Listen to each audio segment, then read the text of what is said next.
جی السلام علیکم ورحمۃ اللہ وبرکاتہ۔ ایک تھوڑا پریشانی والی خبر تھی، الحمدللہ نہیں ہے، آپ سے شیئر کرنا تھا، آپ سے عرض کرنا تھا کہ آپ سب جیسا کہ دیکھیں سوشل میڈیا پہ کہ اس وقت والد محترم مولانا طارق جمیل صاحب کینیڈا میں موجود ہیں۔ تو آج پاکستان کے وقت کے مطابق دوپہر 1 بجے اور رات کے کینیڈا کے وقت کے مطابق رات کے 3 بجے ان کو دل کی تکلیف ہوئی ہے، ہارٹ کا ایشو ہوا اور تھوڑا چیسٹ میں ان کے درد ہوا، سینے میں درد ہوا۔ اس کے فوراً بعد ان کو وہاں ہسپتال میں منتقل کیا گیا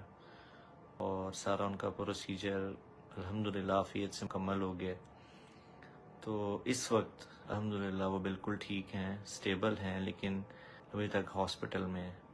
تو آپ حضرات کی خدمت میں آنے کا صرف مقصد یہ ہے کہ آپ دعا کریں، چونکہ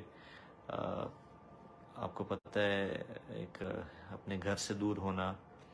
فیملی سے دور ہونا، ہم لوگ یہاں ہیں وہ وہاں ہیں، تو یقیناً یہ تھوڑا پریشانی کا باعث ہے، لیکن الحمدللہ اللہ کا کرم ہے کہ وہ سٹیبل ہیں۔ تو